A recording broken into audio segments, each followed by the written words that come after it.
ખેડૂત આગેવાનને થપ્પડની ગૂંજ હવે ગાંધીનગર સુધી। કેશાજીના રાજીનામાની માંગ સાથે ગાંધીનગર સુધી ખેડૂતોની પદયાત્રા। સોમવારે ધારાસભ્ય કેશાજી ચૌહાણની હાજરીમાં ખેડૂત આગેવાન અમરાભાઈ ચૌધરીને 2 થપ્પડ મારવામાં આવી, જેને લઈને ખેડૂતો આક્રમક મૂડમાં જોવા મળ્યા। હવે ખેડૂતો ગાંધીનગર પહોંચીને મુખ્યમંત્રીને રજૂઆત કરશે અને કેશાજીના રાજીનામાની માંગ કરશે। બનાસકાંઠાના સણાદરથી ગાંધીનગર સુધી હજારોની સંખ્યામાં ખેડૂતો પદયાત્રા પર નીકળ્યા।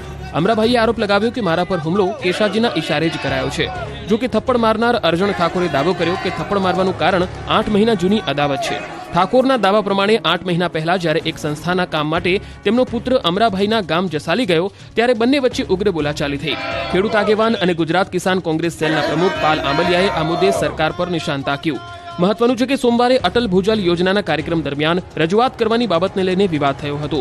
કાર્યક્રમ પૂર્ણ થયા બાદ અર્જણ ઠાકોરે અમરાભાઈ ચૌધરીને ધમકાવ્યા અને જોરદાર 2 થપ્પડ ઝીકી દીધી। આ મામલો હવે ગાંધીનગર સુધી ગુંજી રહ્યો છે।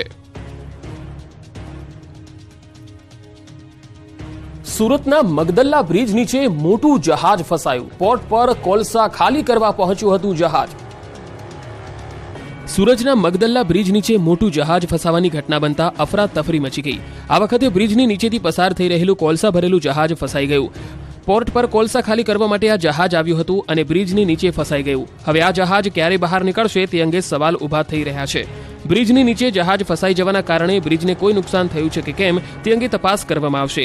જહાજ ફસાઈ જવાની ઘટના બનતા અહીંથી પસાર થતા વાહન ચાલકોના શ્વાસ પણ અદ્ધર થઈ ગયા। કોલસા ભરેલ જહાજ આજે સવારે 9 વાગ્યાની આસપાસ ફસાયું હોવાની ઘટના બની। હવે જ્યારે ઓટ આવશે ત્યારે બ્રિજ નીચે ફસાયેલું જહાજ નીકળી શકશે એવું માનવામાં આવી રહ્યું છે। 6 મહિના અગાઉ પણ આવી ઘટના બની હતી, જેમાં જહાજ બ્રિજ નીચે આવી ગયા હતા। એ દરમિયાન જહાજ પિલર સાથે અથડાયા હતા। ઓએનજીસીના એન્જિનિયર્સ દોડી આવ્યા અને બ્રિજને કોઈ નુકસાન થયું છે કે નહીં તેની તપાસ કરવામાં આવશે। આ જહાજ દરિયા તરફથી બ્રિજ પાર કરીને તાપી નદીમાં આવી ગયું હતું, માટે બ્રિજને નુકસાન થવાની શક્યતાઓ પણ જોવાઈ રહી છે। જ્યારે દરિયામાં પાણી ઘટશે પછી આ જહાજ બહાર નીકળી શકશે તેવી શક્યતાઓ છે। સરકારી અનાજના જથ્થા બાદ સરકારી દવાનું કૌભાંડ। જી હા, સરકારી દવા બારોબાર વેચાતી હોવાની આશંકા। સરકારી અનાજના જથ્થા બાદ સરકારી દવાનું કૌભાંડ થયાનું સામે આવ્યું।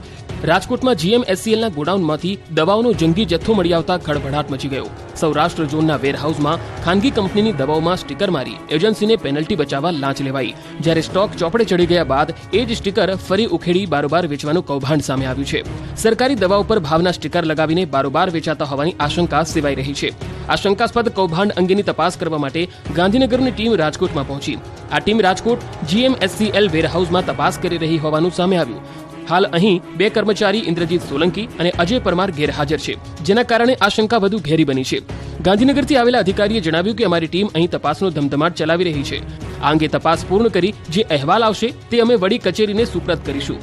ગોડાઉનની સિસ્ટમ ફ્રીઝ કરી દીધી છે, એટલે કોઈ દવા આવશે નહીં કે બહાર જશે નહીં। ગીર સોમનાથમાં સરકારી અનાજનો જથ્થો સગે વગે કરવાનું કૌભાંડ પકડાયું। કારખાનામાંથી ઘઉં અને ચણાનો જંગી જથ્થો ઝડપાયો। ગરીબોના ભાગનું અનાજ બારોબાર વેચી દેનારાના કરતૂતનો પર્દાફાશ થયો। ગીર સોમનાથના સૂત્રાપાડામાં ગરીબોના અનાજનું બારોબાર વેચાણ કરવાનો ગોરખ ધંધો પકડાયો। કેન્દ્ર અને રાજ્ય સરકાર દ્વારા ગરીબોને મફતમાં અનાજ આપવામાં આવે છે, પરંતુ આ અનાજના સોદાગરો તે અનાજને કમાણીનું સાધન બનાવી રહ્યા છે। જે અનાજ ગરીબોના પેટમાં જવું જોઈએ તે અનાજથી લાખોની કમાણી થતી હોવાની આશંકા વ્યક્ત કરાઈ છે। અનાજ ગરીબોના પેટ સુધી નથી પહોંચતું હોવાનો આરોપ છે। સૂત્રાપાડાના પ્રાચી નજીકથી રેશનિંગના અનાજનો જંગી જથ્થો ઝડપાયો છે। ટીંબડીમાં ભાગ્યલક્ષ્મી સીડ્સ નામના ગેરકાયદે ચાલતા કારખાનામાંથી દરોડા દરમિયાન ઘઉં અને ચણાના 50-50 કિલોના 643 કટ્ટા ઝડપાયા છે। ગેરકાયદેસર ગોડાઉનમાંથી મળેલી જંગી અનાજના જથ્થાને હાલ સીઝ કરવામાં આવ્યો। ત્યારે આ ગરીબોના અનાજનો સોદાગર કોણ છે તે દિશામાં તપાસ હાથ ધરાઈ છે। રાજકોટથી પકડાયેલા 3 આતંકીઓ અંગે મોટો ખુલાસો। આતંકીઓ છેલ્લા 1 વર્ષથી અલ-કાયદાના સંપર્કમાં હતા। રાજકોટ શહેરમાંથી પકડાયેલા આતંકીઓ વિશે દરરોજ નવા ને નવા ખુલાસાઓ સામે આવી રહ્યા છે। ઝડપાયેલા 3 આતંકીઓ અંગે ફરી મોટો ઘટસ્ફોટ થયો। ગુજરાત એટીએસ દ્વારા ઝડપાયેલા આરોપીઓની પૂછપરછ કરવામાં આવી રહી છે, જેમાં ઘટસ્ફોટ થયો છે કે આ આતંકીઓ છેલ્લા 1 વર્ષથી અલ-કાયદાના સંપર્કમાં હતા। આ સાથે એવું પણ બહાર આવ્યું છે કે આતંકીઓ ટેલિગ્રામ મારફતે જેહાદી પ્રવૃત્તિઓને સોફ્ટ કોપી મંગાવતા હતા। આ સોફ્ટ કોપી આવી જાય તે બાદ આ લોકો ટેલિગ્રામ ડિલીટ કરી દેતા હતા। જો કે અત્યાર સુધીમાં અલ-કાયદા તરફથી કોઈ ટાર્ગેટ આપવામાં આવ્યો ન હતો। આતંકીઓ ટેલિગ્રામ એપની મદદ લેતા હોવાનું ખુલ્યું છે। આ ડિલીટ કરાયેલા ટેલિગ્રામમાંથી માહિતી મેળવવા માટે એફએસએલની મદદ લેવામાં આવશે। ઝડપાયેલા આતંકવાદીઓ પશ્ચિમ બંગાળમાં અનેક યુવકોના સંપર્કમાં હતા. આતંકવાદીઓ બંગાળી કારીગર મુસ્લિમોને અલકાયદાના વિચારોથી પ્રેરિત કરતા હતા. આ સાથે આતંકીઓ વધારે હથિયારો ખરીદવાની ફિરાકમાં હોવાનો પણ ખુલાસો થયો છે. આતંકવાદીઓ પાસે હાલ રૂપિયાની વ્યવસ્થા ન હતી, જેના કારણે તેઓ વધારે હથિયાર ખરીદી શક્યા ન હતા. બેફામ વાહન ચાલકો પર હવે આરટીઓએ ગાડીઓ કસ્યો. 1 વર્ષમાં 703 લાયસન્સ સસ્પેન્ડ કર્યા. અમદાવાદની ઇસ્કોન બ્રિજ પર તથ્ય પટેલે એક સાથે 9 લોકોને કચડી નાખતા હાહાકાર મચી ગયો હતો. જો કે બેફામ બનેલા આવા નબીરાઓ સામે હવે કડક હાથે કામ લેવાઈ રહ્યું છે. પોલીસે તો આવા નબીરાઓ સામે લાલા કરી જ છે. આ તરફ આરટીઓ પણ હવે મેદાનમાં આવ્યું. તથ્ય પટેલનું લાયસન્સ કાયમ માટે રદ કરીને આરટીઓએ દાખલો બેસાડ્યો. અમદાવાદ આરટીઓ દ્વારા છેલ્લા 1 વર્ષમાં 703 લાયસન્સ સસ્પેન્ડ કરાયા છે. છેલ્લા 20 દિવસમાં આરટીઓ લાયસન્સ સસ્પેન્ડ કરવા 32 અરજીઓ મળી છે. અમદાવાદ ઇન્ચાર્જ આરટીઓએ જણાવ્યું કે ટ્રાફિક પોલીસ દ્વારા ટ્રાફિક નિયમનો ભંગ કરનારના લાયસન્સ સસ્પેન્ડ કરવા માટે અરજી કરે છે. અમદાવાદ આરટીઓ દ્વારા છેલ્લા 1 વર્ષમાં 703 લોકોના લાયસન્સ સસ્પેન્ડ કરવામાં આવ્યા. તથ્ય પટેલનું લાયસન્સ કાયમી માટે રદ કરવામાં આવ્યું. ટ્રાફિક પોલીસ દ્વારા લાયસન્સ સસ્પેન્ડ કરવાની અરજી બાદ અરજદારને આરટીઓ દ્વારા નોટિસ આપવામાં આવે છે. અરજદારે 7 દિવસમાં જવાબ રજૂ કરવાનો હોય છે. લાયસન્સ સસ્પેન્ડ થયા બાદ વાહન ચલાવે તો તેના પર કાર્યવાહી કરે છે. ડેટિંગ એપનો ઉપયોગ કરતા લોકો માટે ચેતવણીરૂપ કિસ્સો. ટ્રાન્સજેન્ડર મહિલાઓએ ડેટિંગ એપ્લિકેશનથી લૂંટને અંજામ આપ્યો. એક આધેડને વાસનાની ભૂખ ભારે પડી. હોટલમાં જઈને યુવતી સાથે રંગરેલિયા મનાવવાના અભરખા ભારે પડ્યા. ઘટના અમદાવાદની છે, જ્યાં 42 વર્ષીય આધેડે ડેટિંગ સાઇટ પર પોતાની વિગતો નાખી. સામેથી યુવતીનો ફોન આવ્યો અને તેણે પોતાનું નામ મીરા જણાવ્યું. પોતે દિલ્હીથી આર્ટનું કામ કરવા માટે અમદાવાદ આવી અને હાલ વસ્ત્રાપુરમાં રહું છું. બાદમાં બંને લોકેશન નક્કી કરીને મળ્યા. એકબીજા સાથે વાતો કરી. આધેડની વાસનાની લાળ ટપકવા લાગી અને યુવતી સાથે અંગત પળ માણવાના અભરખા જાગ્યા. બંનેએ હોટલમાં રૂમ બુક કરાવવાનું નક્કી કર્યું. સર્ચ કરતા નજીકમાં જ પાલડી રોડ પર એપેક્સ હોટલ મળી. ત્યાં પહોંચીને 407 નંબરની રૂમ બુક કરાવી. રૂમમાં પહોંચી ફ્રેશ થવા માટે આધેડ બાથરૂમમાં નહાવા ગયો, પણ જ્યારે બહાર નીકળ્યો ત્યારે તેના બધા જ અભરખા પર પાણી ફરી વળ્યું. ટ્રાન્સજેન્ડર મહિલાએ તેની સાગરીતને બોલાવી અને બંનેએ મળીને યુવક પાસેથી રોકડ અને લેપટોપની લૂંટ કરી હતી. આધેડ મૂળ દિલ્હીનો છે, જેણે આ સમગ્ર ઘટનાક્રમ અંગે એલિસ બ્રિજ પોલીસ સ્ટેશનમાં ફરિયાદ નોંધાવી. પોલીસે હાલ એક ટ્રાન્સજેન્ડર આરોપીની ધરપકડ કરી આગળની તપાસ હાથ ધરી છે. વડોદરામાં પેટ્રોલ પંપ પર લૂંટની ઘટના બની. શિનોર સેગવા માર્ગ પર આવેલા નાયરા પેટ્રોલ પંપ પર બની લૂંટની ઘટના. મોટા ફોફડિયા ગામ નજીક આવેલો છે આ પેટ્રોલ પંપ.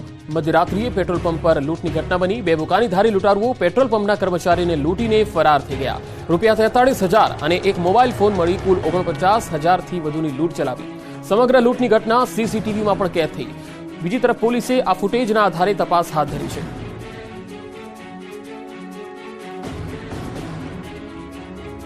ગુજરાતીઓ હવે આનંદો. ટામેટા થયા સસ્તા. જી હા, 3 દિવસમાં ટામેટાના ભાવ અડધા થઈ ગયા. છેલ્લા કેટલાક સમયથી ટામેટાના ભાવ ગૃહિણીઓનું બજેટ ખોરવી રહ્યા હતા. જો કે હવે તેમના માટે રાહતના સમાચાર આવ્યા છે. લાલ ટામેટાના ભાવ છેલ્લા 3 દિવસમાં અડધા જેટલા થઈ ગયા છે. ટામેટાના ભાવ આસમાને પહોંચી ગયા હતા, પરંતુ હવે લાલચોળ ટામેટા સસ્તા થતા ગૃહિણીઓને રાહત થઈ. આગામી સમયમાં ટામેટાના ભાવમાં હજુ પણ ઘટાડો થાય તેવી શક્યતા જોવા મળી રહી છે. હાલ રાજકોટ માર્કેટ યાર્ડમાં ટામેટા, બટેટા સહિતના શાકભાજી અને કપાસ, મગફળી, સિંગદાણા સહિત અન્ય પાકોની આવક થઈ રહી છે. ખેડૂતોને અત્યારે પૂરતા પ્રમાણમાં ભાવ મળી રહ્યા હોવાથી ખેડૂતોમાં પણ ખુશીનો માહોલ જોવા મળી રહ્યો છે. રાજકોટ માર્કેટ યાર્ડમાં છેલ્લા ઘણા સમયથી ટામેટાની ખરીદી ઊંચા ભાવે થઈ રહી હતી. ત્યારે હવે જે ટામેટા 3,000 અને 3,400ના મણના મળતા હતા, એ જ ટામેટાના ભાવમાં ઘટાડો જોવા મળી રહ્યો છે. આજે ટામેટાના ભાવ 2200 રૂપિયા મણના બોલાયા. રાજકોટ માર્કેટ યાર્ડમાં 998 ક્વિન્ટલ આવક થઈ છે. હાલ અમદાવાદમાં પણ ટામેટા 80 થી 100 રૂપિયા પ્રતિ કિલોના ભાવથી વેચાઈ રહ્યા છે. વરસાદે થોડો વિરામ લેતા હવે ભાવ પણ વહેલી તકે સામાન્ય થાય તેવી શાકભાજી વિક્રેતાઓએ આશા વ્યક્ત કરી. મહત્વનું છે કે ચોમાસાના આગમન સાથે જ ગુજરાત સહિત દેશના અન્ય રાજ્યોમાં પણ ટામેટાના ભાવ આસમાને પહોંચી ગયા હતા. ટામેટાના ભાવ માત્ર ગુજરાતમાં જ વધ્યા ન હતા, પરંતુ બિહાર, ઉત્તર પ્રદેશ, મધ્યપ્રદેશ, રાજસ્થાન અને હરિયાણા સહિત લગભગ આખા દેશમાંથી મોંઘા થઈ ગયા હતા. શાકભાજી મોંઘા થતા લોકો કઠોળ તરફ વળ્યા, પરંતુ હવે કઠોળના ભાવ પણ આસમાને પહોંચી ગયા. મોંઘવારીના ખપ્પરમાં લોકો ડૂબતા જ જાય છે. મધ્યમ વર્ગના લોકો માટે એક સાથે ત્યાં તેર તૂટે જેવો ઘાટ ઘડાયો. ખાદ્ય પદાર્થોના ભાવમાં સતત થઈ રહેલો વધારો લોકોને પરેશાન કરી રહ્યો છે. એક તરફ શાકભાજીના ભાવ ઘટવાનું નામ નથી લેતા, તો બીજી તરફ ફળ, કઠોળ, દાળ, મસાલા અને લસણના ભાવ લોકોને જાણે રડાવી રહ્યા છે. અમદાવાદના બજારોમાં ખાદ્ય સામગ્રીના ભાવોમાં થઈ રહેલા વધારાને લઈ લોકો જાણે પરેશાન થઈ રહ્યા છે. કેટલાક વિસ્તારમાં પૂર જેવી સ્થિતિ અને કેટલાક વિસ્તારમાં વરસાદની અછત જેવા માહોલની સૌથી વધુ અસર ખેતી ઉપર થઈ છે, જેના કારણે તમામ વસ્તુના ભાવ આસમાને પહોંચી ગયા છે. મોંઘવારીનો માર સામાન્ય જનતાના ખિસ્સા પર ભારે પડી રહ્યો છે. શાકનો વઘાર પણ હવે ગૃહિણીઓના બજેટને ડગમગાવી દે તેવો થઈ ગયો છે. દાળ, લસણ, મસાલા આ તમામ વસ્તુઓના ભાવ ડબલ થઈ જતા હવે ગૃહિણીઓ ત્રસ્ત બની ગઈ છે. શાકભાજીની અવેજીમાં લોકો કઠોળ વાપરવાનો વિચાર કરે છે, પણ હવે તો આ કઠોળના ભાવ પણ આસમાને પહોંચી જતા બજેટ સાચવીને શું ખાવું એ પણ લોકો માટે ચિંતાનો વિષય બની ગયો છે. મુખ્યમંત્રી ભૂપેન્દ્ર પટેલ બહુચરાજીની મુલાકાતે હતા. ભૂપેન્દ્ર પટેલે મંદિરમાં દર્શન કરી માતાજીના આશીર્વાદ લીધા. મંદિર દર્શન કર્યા બાદ ક્ષત્રિય દરબાર અને ઠાકુર સમાજના સંમેલનમાં હાજરી આપી.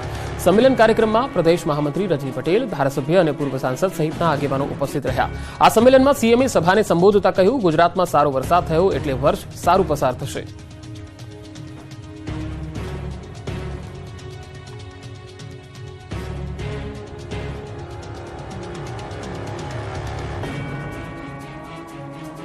પાણી આમ આખા ગુજરાતમાં સારું પડી ગયું છે એટલે આખું વર્ષ આપણે બધાએ શાંતિથી પસાર થઈ જશે, ચિંતા ના કરતા. હજુ તો શરૂઆત છે, હજુ તો ઘણો વરસાદ આવે એની શક્યતા છે.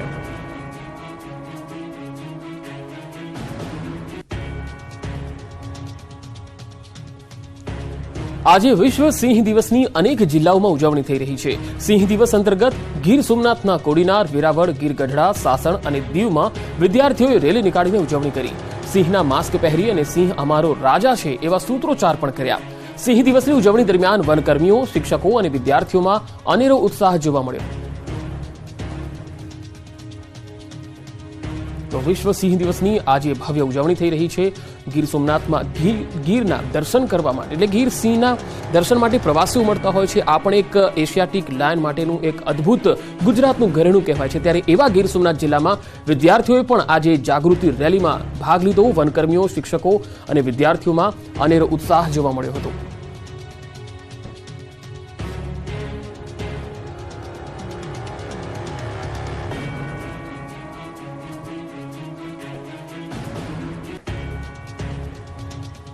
તો આપણું ગુજરાતમાં અત્યારે આટલું જ. નમસ્કાર.